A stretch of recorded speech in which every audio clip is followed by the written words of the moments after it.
Thank you, Christian. That wasn't what I said. Okay, Okay, I understood that. We'll have this argument later. and maybe it'll be a good argument. So what I want to do is to introduce you to, first of all, some ideas that I suspect everybody here is already familiar with, but I want to lay them out in a particular way that serves my purpose.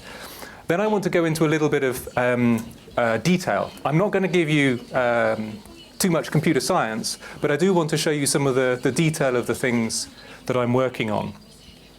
And then, if that's too heavy, I'll show you some videos of the tools and the toys that we've been playing with that kind of demonstrate why it is that we're so interested in doing this. So I'll start off with the stuff that you already know. Argument and debate are fundamental parts of what it is to be human. They constitute the core of our rational social interaction. They lie at the heart of the processes of our governments and have done since their inception. They form the foundation of our modern conceptions of religion, Council of Nicaea here. And they are central to our intellectual traditions of philosophy, of medicine, and of the sciences. Excuse me. But equally, these are not techniques that are dusty and lost to the annals of history. They are as vibrant and essential today as they have ever been. And I offer as an example here a meeting of the G20.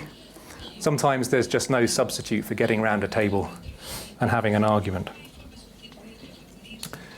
These techniques should also provide a way of avoiding heuristic conflict. So this was the scene just outside that same meeting last year. And when done right, they can be enormously successful. A single image, and we can remember the sentiment and the context. We can remember the power and the effect. And we can remember the very words that were said and their rhythm, meter, and tone. And this is not just about global politics of history book level importance, but also of more local issues, I guess. And in the UK, one of the ways in which local political issues get promoted through processes of argument to a higher level of importance is through the process of public inquiry. And public inquiries are quite common in many Commonwealth countries and exist in various forms in other countries too, although I couldn't figure out what the equivalent was in Chile. I'll offer a couple of examples. One is the inquiry into the local doctor, Harold Shipman, who it turned out murdered several hundred of his patients. And it led to a large-scale public inquiry. And this public inquiry was essentially government-sponsored argumentation. So argumentation is quite important, to the tune of £20 million. That's a lot of money to spend on argumentation. But it's dwarfed by this. And this, I have to apologize for it being rather parochial. For anyone from the UK or from Ireland, this image is extremely evocative and emotional, and was taken at the time when the British Army committed atrocities in Northern Ireland and murdered 13 people. And it made headlines. Sorry, cheesy animation. Made headlines across the UK. And the public inquiry into the Bloody Sunday massacre cost £200 million. Okay, so £1/5 of £1 billion spent purely on processes of argumentation. So this is a demonstration of why these processes are so important. And yet, what do we get? What do we get for our money? So in the UK, this is our money. This is the taxes that we're paying. So we spent £20 million on a website that looks like it was produced by an undergraduate student in 1997. Okay? This is awful, because there are thousands and thousands of documents and arguments and interconnected pieces of evidence and testimony, and it's utterly impenetrable. That is to say, it's almost worthless. And this is ironic, because we have known for an awfully long time that one of the very best ways of dealing with complex, conflicting information and exploring that space, of navigating and understanding the alternatives, is precisely through the processes of argumentation, as Alcibiades here is finding out from Socrates. So, we've got a bit of a problem here. In fact, we have three problems, and I want to take them in turn. We have a problem of argument structure, we have a problem of argument conduct, and we have a problem of connecting argument structure and argument conduct. So I want to take those in turn. First problem first. What do I mean by argument structure? Well, here's an example. This is produced by a Californian analyst called Bob Horn. And he's explored an area of academic discourse and academic debate at the edges of philosophy and artificial intelligence, answering the question of whether computers can think. This is a very old debate, and this is just 1/7 of his analysis. I don't expect you to be able to read any of this. But the idea is that there are many different academic papers and points of view and perspectives, and he's trying to synthesize them and demonstrate the relationships between them on a large scale. So the reason I'm showing you this is because this is for real. This isn't textbook trivial examples. This is trying to deal with large-scale argumentation resources. Okay. So this is the thing we're trying to understand. And you'll have to forgive me this. So it's a little bit surprising in some ways that until relatively recently, by which I mean the last 40 or 50 years, more or less the last word on how to characterize these structures, and indeed still often today, and Bob Horn's approach is an example, is based on the work of the guy on the right. Okay? And this marks out the field as being rather unusual. Most fields don't have a hiatus of 2,000 years in which relatively little is done. And my apologies for all those people who are sitting there going, that's not true. Why? Well, at least partly because of these two guys, Frege and Russell, who introduced an enormously successful and powerful approach to understanding argumentation and reasoning. And of course, we're all familiar with this, and I offer as an example in mathematics this page, and I'm sure you will all recognize this instantly. No? Okay, this is the final page of Andrew Wiles's proof of Fermat's last theorem. So this is a crowning achievement, if you like, of this approach to formal logic. And of course, similarly, from my point of view as a computer scientist, the development of computation at all is utterly dependent on that same revolution. However, it's left us with a lack of academic investigation, if you like, until, as I say, 40 or 50 years ago, in the structures and interactions between components of argumentation. So if we want to tackle this problem and try to understand from a computational point of view, as I do, how we might try to build representations of these argument structures, then we need to go elsewhere in the academic literature. One place we've turned is to discourse analysis. So this is an example of some rhetorical structure theory that tries to understand the linguistic structure of argument. And to jurisprudence. So here's an example of an analysis from a legal philosopher, John Wigmore, who was writing at the turn of the 20th century. And just to give you an idea of the man behind the diagrammatic approach, he's got a very thick textbook on how to do legal analysis. And as he starts on his presentation of the diagrammatic techniques, he says, before you start diagramming, there's one thing you must remember. You must have a very sharp pencil. So we turn to legal theory and also to artificial intelligence. Artificial intelligence over the last few years has been developing mathematical models of opposition, more or less. So rather than looking inside arguments and trying to understand how they're structured internally, rather looking at the connections between arguments and how they relate. And there are calculi for how to perform computation on these structures. So we synthesize the approaches from these different areas. And about 10 years ago, we developed a piece of software called Araucaria. I suppose particularly appropriate here, given that I think it's indigenous to Chile, the tree, that is. This is a piece of software. It's a tool for analyzing argumentation structures. It's looking a little bit old these days. But it's still quite popular because it's one of the few pieces of software that allow you to do large-scale analysis using a number of different theoretical approaches. So you can see Wigmore's name popping up here, Toolmin2, which you may be familiar with if you've worked with these theorists before. The software has been reasonably successful and is in use in several tens of thousands of colleges and universities across the world. Once we developed the software, we could then start doing some analysis. And we built the world's first corpus of analyzed argumentation. And if you come from philosophy or from computer science, we built this huge corpus, over 500 arguments analyzed by 3 research assistants who worked for several years. And if you come from corpus linguistics, we built this utterly trivial and tiny corpus of just 500 arguments,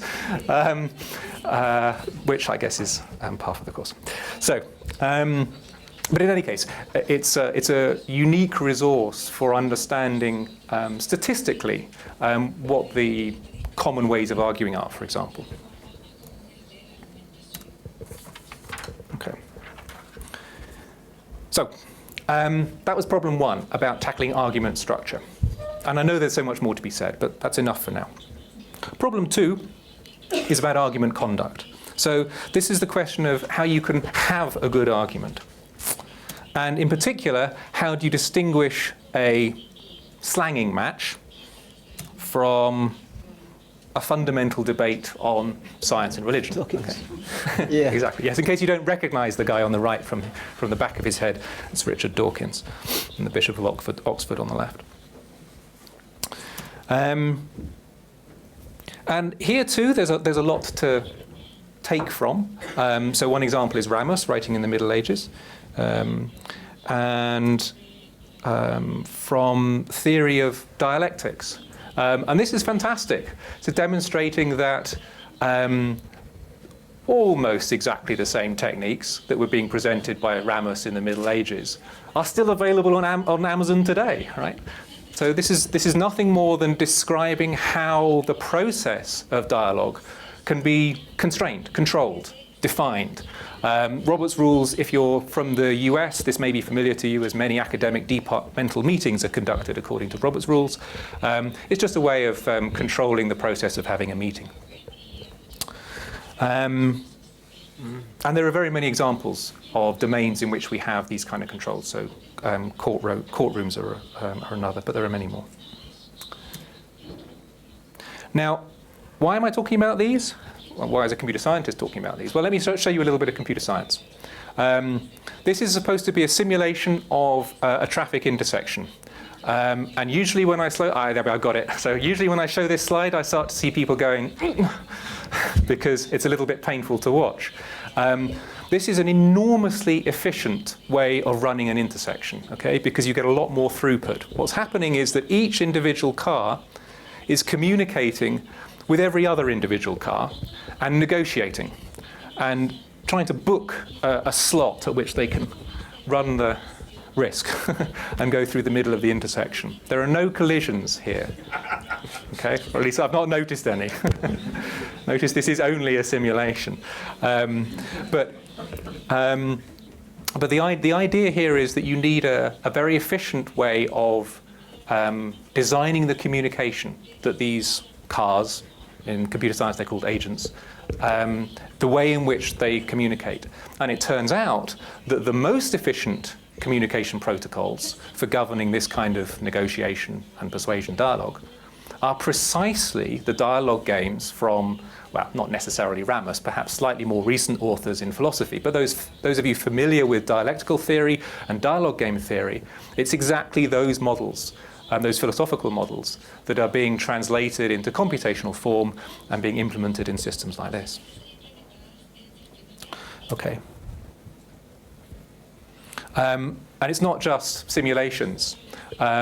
In Scandinavia, there's very roughly speaking, in the north, there's lots of water running down lots of big mountains, and in the south, there's lots of people. And you can generate electricity here, but you need to consume it here. So there's lots of big electricity cables that run from the north to the south, and depending on the load in different parts of Scandinavia, the price varies. In most countries of the world, this is done centrally. And there's a big central system, the electricity pool, where very large buyers, think city-sized buyers of electricity, will trade with the sellers, namely the power stations, to negotiate the best price. And they do it they chunk up electricity in terms of time, and you negotiate typically for about half an hour's worth of electricity. In Scandinavia, they use one of these agent systems, with agents representing different localities, doing real-time bidding, and there they bid for electricity in half-second chunks. So it's extremely efficient, and can only be done that way because it's being done automatically. Okay. So I'm not going to go into the details. That's what happens if you don't use this good argumentation stuff. That's what happens if you do. This is better. That's enough. Okay. So we have a little bit of an understanding of argument structure and a little bit of an understanding of argument conduct from this computational perspective. So what we need to do now is to think about how we might connect these two together, and this is our third problem. But before I go into the detail of how you go about connecting these two things, I want first of all to give you a little bit of motivation. And this is where I come to the argument web kind of tag. I want to explain why this problem is so important by talking about argument online. So what does it mean to have argument online? Well, one possibility is that we take an argument, in this case Anselm's ontological argument for the existence of God, and we put it online. Done. Or not, perhaps. So this is not what most digital natives, as they're being called, would think of as argument online. So for these people, this is their world. And my guess is, looking at the age of most of the people in the audience, at least some of the things here will be utterly unknown to you, unless you've got kids. But most people will probably be familiar with at least some of them. This is the world of social networking and always on and all this kind of stuff. And this is the world in which argument is taking place for basically anybody under the age of about 20. So if this is where argument is happening, then we would rather hope that there's some good argument going on there, right? That increasingly people are taking their discussions and debates online rather than having them in the real world. And if that's where people are increasingly arguing, then we would hope that the quality of the argument there is at least no worse than it is in the real world. However, it will not surprise you to learn that there are some examples of very poor argument online. And I give you just a few here. I don't know if people can read this, but in any case, in order that we can have the translation, I'll read them out to you. Well, I'll try to anyway. So I won't put on any accents. Dude, that is the problem with trying to control the atmospheric system. Oh, I should say, by the way, these are coming from a comments page attached to a quality newspaper in the UK, responding to an article about climate change. Okay, so that's the context. So, dude, that is the problem with trying to control the atmospheric system. Don't FERC with infinity. You end up being sucked into a black hole like where all the money will go. The next chap says he's looks like you're giving the Kulzings a rest. Yes, same old blah blah blah blah blah. Troglodyte troll moron. Planet Earth cooling. Come in. Right, well, I think I've recovered enough from my 7-hour journey home last night, courtesy of London transport. Normally takes about an hour. In case this one doesn't make any sense to you, didn't make any sense to me either. I don't know what that's about. I don't know why that's there. Maybe a failure of relevance, maybe whatever. So, these are supposed to be discussion, contributions to a debate, okay? This is pretty poor. And yet, we shouldn't give up hope. Because it seems, and these are taken from the same comments page for the same article on the Daily Telegraph in the UK, people are managing or trying to have good argument as well. And again, if you'll bear with me, I'll read these out. James, there's another major chink in the armour of the IPCC. In their latest 2007 report, they used papers that were not peer-reviewed, and they admitted this to a BBC reporter. But in the actual report, they claimed the papers were peer-reviewed. Also, the 2035 date may have come from an article in the New Scientist magazine. So there's some structure to this, and if you're of a mind, then you may look at this and start to try and identify premises and conclusions and connections between the components. This is, to us as academics, kind of safe territory, in contrast to the previous slide that was just a bit too scary, with the possible exception of Michael, who might have had something more to say about those. Here, in which it's perfectly okay for scientists to cheat and lie for political ends, in quotation marks. Presumably you're talking about contrarian scientists. So notice here, this is a cross-reference to a part of an argument that somebody else has made that this author is now commenting on. Next up, if you're familiar with this kind of stuff, then you'll know what this means. If not, then not. Catweasel demonstrates that you're responding to an individual contributor to the discussion called Catweasel. So the rest of the thing isn't important. And down here, at Son of Bozo, again, this is referring to an individual person. Sorry, but that's the latest episode. Check from 1420 to 1740 minutes. So this is an argument. This isn't just a visual argument. This is a contribution to a comment on a specific part of an argument expressed in video. Okay, so there's multimedia that just naturally fits in. Now, what's interesting about this and what's very motivating for me is that in all of these cases, so here we've just got straight text, here we've got a linguistic convention of quotation marks, here we've got an invented notation that's come from Twitter, and here again just expressing a relationship in language. In each of these cases, people are trying to have a good argument and are having to circumvent the limitations of the technology in order to do it. Okay? And that's just wrong. Okay? Technology shouldn't be getting in the way of us having good debate. It should be supporting and encouraging and facilitating good debate. And that's what I'm trying to do. That's what we're trying to tackle. That's what we're trying to build in the argument web. Okay. So the approach that we're taking is to build upon a computational technique called the Semantic Web, which is, I suppose, adding more machine understandable components to the standard web that we're all familiar with. So things become more computer readable, computer friendly. I intentionally don't expect you to be able to see any of this stuff, but this is the foundational work. This is the underneath the hood, if you like, the guts of an interchange system for representing argumentation. And you can't quite see down the bottom here, this is a subset of the consortium partners. So there's 20 or 30 groups around the world that are contributing to this, this new standard. Am I doing the time? Okay, so I want to spend a little bit of time now going into just a little bit more detail about this argument web and how we're building it. There are three things that we need to tackle: representation, federation, and interaction.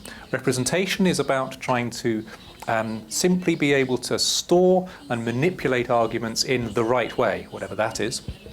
Federation is about making it scale. So it's one thing to have a little project running at a university or even at 20 or 30 universities. It's quite another if what you want to do is to support billions of concurrent arguments, web scale engineering. And third, to deal with interaction. So to provide the right windows, the right tools and techniques and applications for various different classes of user to interact with the argument web in a way that makes sense for them.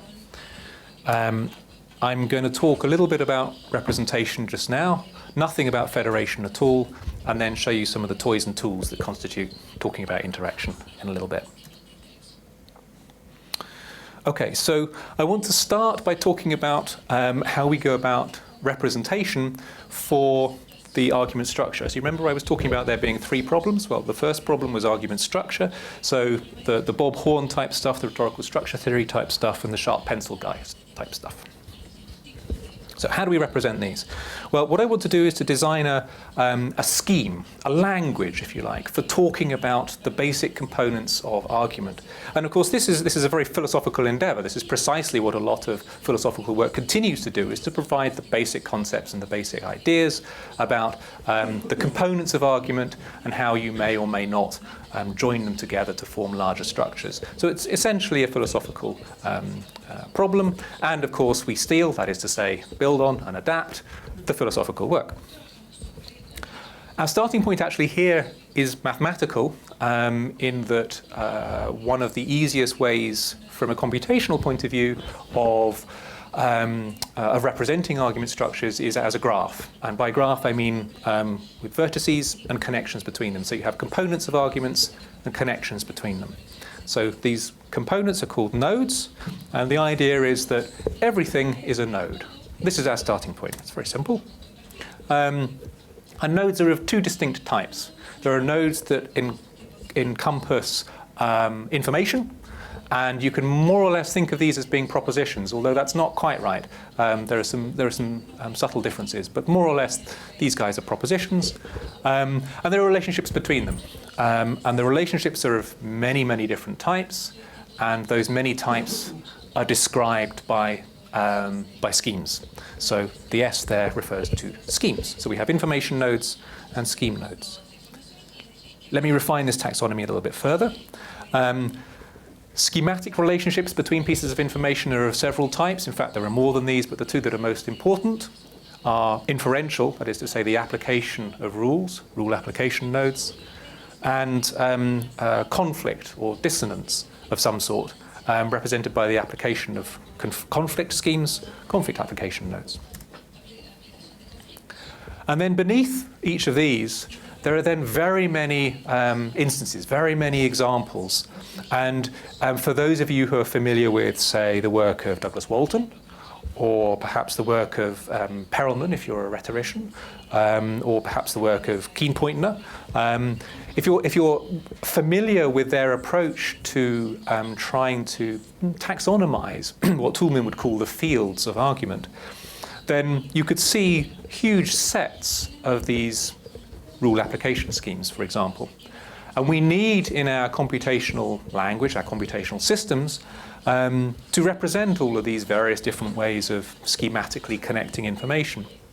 So there's a separate part of the language. I should say that computer scientists misuse the word ontology. They use it to mean more or less taxonomy.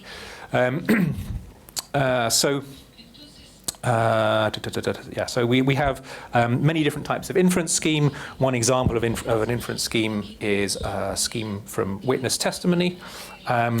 And if you're not familiar with argumentation schemes, I'll just spend 2 seconds introducing you to the basic idea. This is taken from Douglas Walton's work and demonstrates that if you have a premise like A is a witness, a witness W testifies that some piece of information P is the case, then usually P is the case.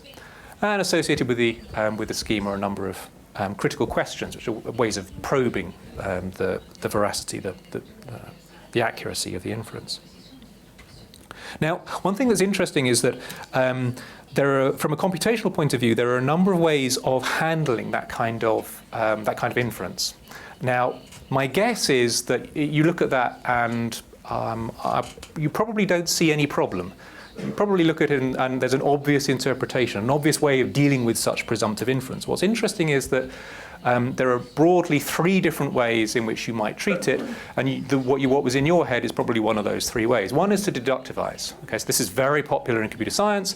You have modus ponens as the way of doing inference, right? That's the way of doing inference, and in order to make that work, you need an appropriate major premise.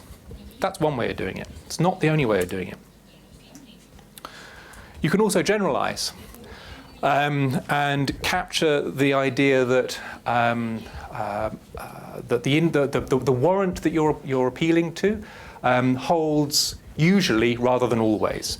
And that usually rather than always bit is captured in the idea of defeasibility, that this inference can be attacked, can fail in certain circumstances. So you need a major premise that's of a slightly different form, namely the probably modality being extracted into the inference.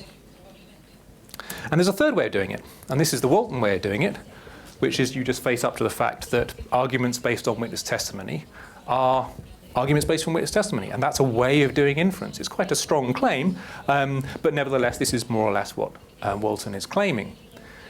Now, the challenge for a mere computer scientist is that we can't choose. Okay, we can't legislate and say, these guys are right, or these guys are right, or those guys are right. Because we'll always frustrate at least a third of the academic audience and exclude them. So we need to find a way of promoting theory neutrality. So on the one hand, we need to commit to a particular representation language for these arguments, but on the other hand, we need to respect the fact that people from different theoretical backgrounds will make different theoretical calls. I don't want to say anything more about theory neutrality, except that it's something that we have had experience with in designing Araucaria, which tried to unite three different theoretical approaches to argument analysis. And it's a tricky thing to do because you have to be very pragmatic. You can't include everybody's view of what constitutes premises or conclusions or inferences or warrants, but you can go quite a long way, and you can often go much further than the advocates of individual theories would like you to. Just because it works isn't enough. It has to be right. So that's quite an interesting observation that we've had from a computational point of view. Okay, so we need to extend our model here a little bit in order for us to be able to explicitly represent premises and conclusions, presumptions, and exceptions, which characterize, in the first two cases, the explicit parts of an argumentation scheme, and in the latter two, the implicit components in critical questions. Let me give you a small example. So, Bob testifies that Harry was in Dundee, and this is a premise through a witness testimony scheme for a conclusion that Harry was in Dundee. Both the thing at the top and the thing at the bottom are examples of information nodes, more or less propositions. And the thing in the middle is an instance of an RA node, and specifically an instance of the witness testimony scheme. Okay. By virtue of it being a witness testimony scheme, the thing at the top and the thing at the bottom play particular roles as premise and conclusion. Okay. Next up, we need to deal with the argument conduct stuff. So there's some ontology, there's some language for talking about argument structure. Now let's get some language for talking about argument conduct. And we need actually rather few additions to our picture. I want to be able to talk about a specific type of proposition, namely one that describes an event in the world that has something to do with discourse, something to do with dialogue. So a report of somebody saying something, more or less. We need to be able to connect those things together in a way that I will show you in a moment. And then finally, and this will be our kind of solving problem number 3, we need to connect all of the stuff on the right-hand side with all of the stuff on the left-hand side. And as I will show you, both the connections between propositional reports of locutional events, and the illocutionary connections between them are schematic. And I'll show you how that works. So I want to use now a slightly different example. An example about taxes. So lowering taxes will make people happy, therefore we should lower taxes. Okay, so this is more or less the sort of textbook example that one might expect. And what's interesting to kind of observe or reflect upon is that whilst this is a nice example of argument structure, you could also imagine it enabling or resulting from a process of argument conduct. So over on the right-hand side there, Bob says we should lower taxes. Wilma says, well, why is that the case? And Bob responds by saying, well, lowering taxes will make people happy. And that seems perfectly intuitive as well, and you could imagine analysing this perhaps with some discourse analysis techniques. So one observation I want to make is that we want to to try and keep our language and our mechanisms as a result for handling argument as simple as possible, but no simpler. And as a result, we're always looking for savings. And here's an example of a saving. Sorry, you can't quite see this. So this is highlighted, and one can ask of it, why is that the case, given what we've got on the screen? So what is being adduced as a reason in support of that claim? And the answer is, well, that thing. Okay, so in other words, the relationship between some conclusion and some premise is through some inferential scheme. So I think that's fairly self-evident. But you can do the same thing on the right-hand side as well. So there's a proposition, Bob says lowering taxes will make people happy. And we can ask, well, why is that the case? Why do we think that's the case? Now, notice I'm not saying why do we think that the content, lowering taxes, that stuff, I'm not interested in that. I'm interested in the proposition Bob says, or that, okay? So there's a coin quote around it. And the answer, or at least part of the answer, and we need to be a little bit careful here because I'm not talking about anything epistemic or motivational in Bob's head. I'm just talking about the pure kind of external justification.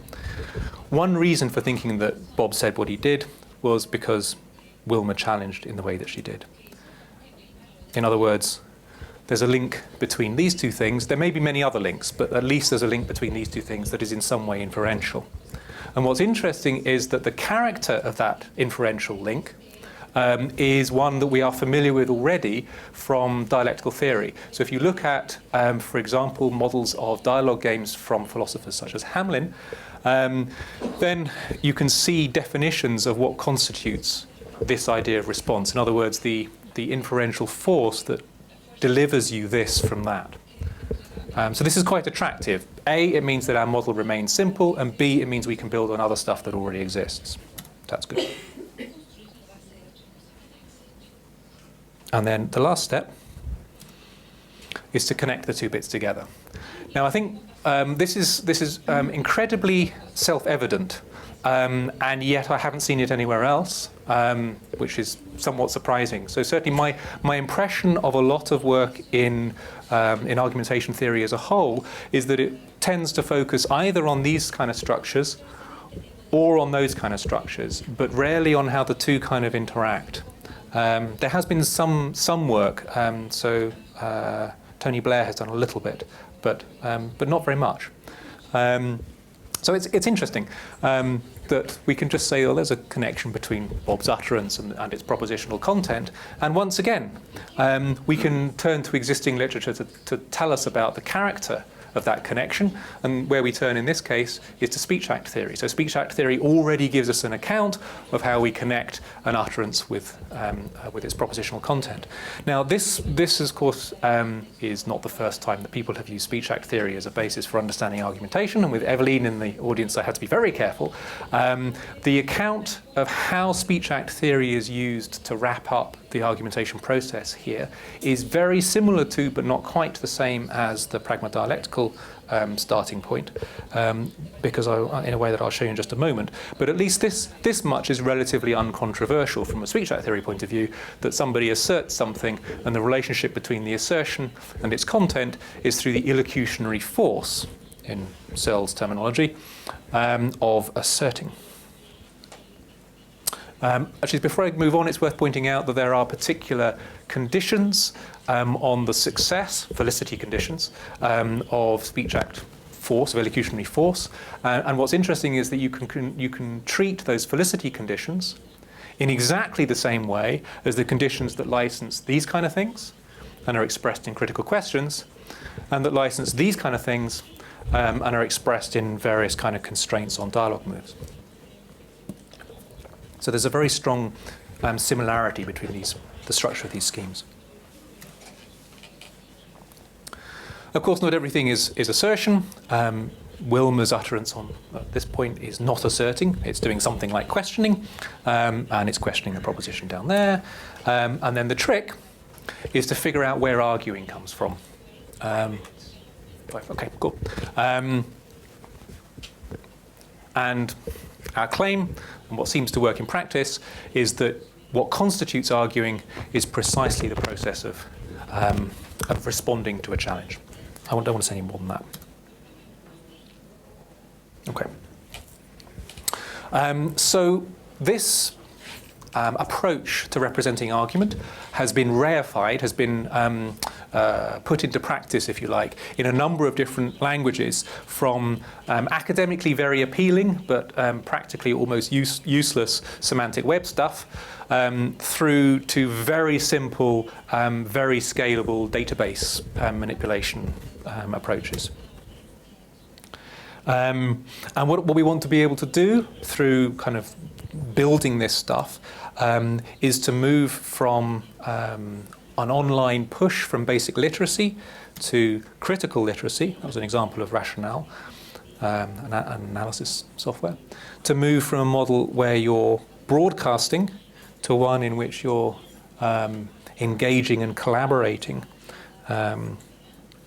getting people to participate. And there's an example here from the BBC that is a nice example of that kind of participatory approach online, although it's got a rather poor argument structure. And moving from fairly simplistic models of data collection and questionnaires through to more participatory consultative dialogues. So, I want to move to interaction. And I want to show you a short, if the software works, a short video, trying to give you an idea of what it is we're doing. Hello? And then again, maybe I won't. Yes, I will. Okay. So this is a piece of software called Arvina, built on top of Google Wave, which is or was a platform for collaborative working. And the idea here is that we have some argument structures. In fact, we have a large argument structure that's been taken from an analysis of a BBC Radio 4 program in which various experts, in this case on nuclear disarmament, I think, are grilled by various political figures, well-known commentators, political commentators. We've analysed one of these discussions, and we have all of the argument structure stored in the Argument Web resources. And what this thing allows us to do is to create new dialogical structures, to run new dialogues using those underlying structures. So you can see here the, 6 or 7 participants in the original radio program. And at this point, I'll read it because it's too small. The moral question is whether Britain should keep its nuclear weapons. And the user, so this little character here, can play with these resources and can ask. And in this case, is asking a question of an individual who was in the original program, saying, is asking Melanie Phillips, do you agree with this? So at some point during the program, Melanie Phillips had expressed an opinion with respect to this claim. But this is the first thing that this new user wants to do, is to challenge Melanie and find out her opinion. And Melanie responds and says, yes, I agree, Britain disarming will not necessarily help the non-proliferation of nuclear weapons. And the user can then say, well, why is that the case then?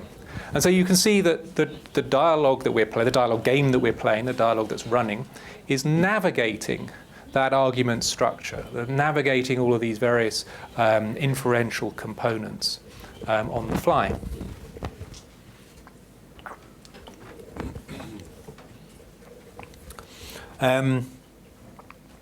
Okay, so essentially what's happening here is that the user is being put in the role of the chair of the discussion, asking people to contribute, asking for opinions, for justifications, for arguments in support and against their claims.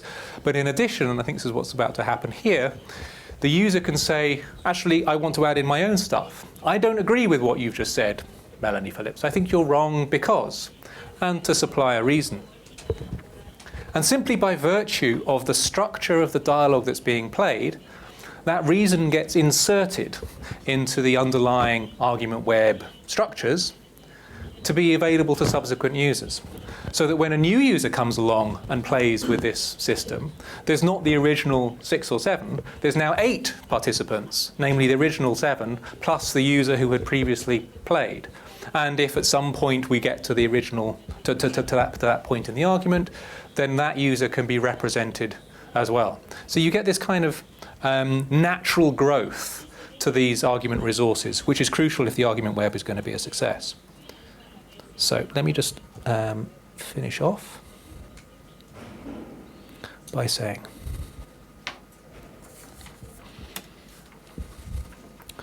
so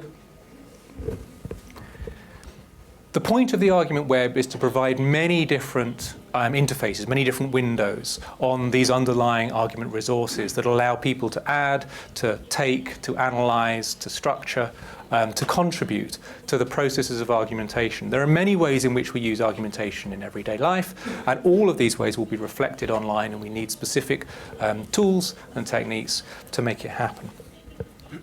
But essentially what we're doing at the moment is pulling ourselves up by our bootstraps, building the underlying stuff and the tools and trying to generate the usage all at the same time. But it's starting to happen. And as it starts to happen, what we're doing is bringing the argument web into existence. And in time, what we will see is bloggers who will be able to argue with specific claims in newspaper articles, which in turn refer to specific arguments in the underlying scientific papers. E-petitions will allow signatories to sign up not to an entire manifesto, but to particular parts of it. Complex debates on essential topics like climate change and civil liberties and euthanasia will be accessible and navigable through the medium of dialogue, a very natural way of interaction. Inconsistency and conflict will be easy to spot, and then discussions from broadcast media will be rendered online, where the original arguments can be replayed and extended, blurring the boundaries between broadcasters and audience. Arguments and debates within and between books will be analysed, and their original proponents represented by software in new dialogues driven by new users. And this is the vision of the worldwide argument web, and as that argument web comes into existence, then, with any luck, the time will have returned for a good argument. Thank you.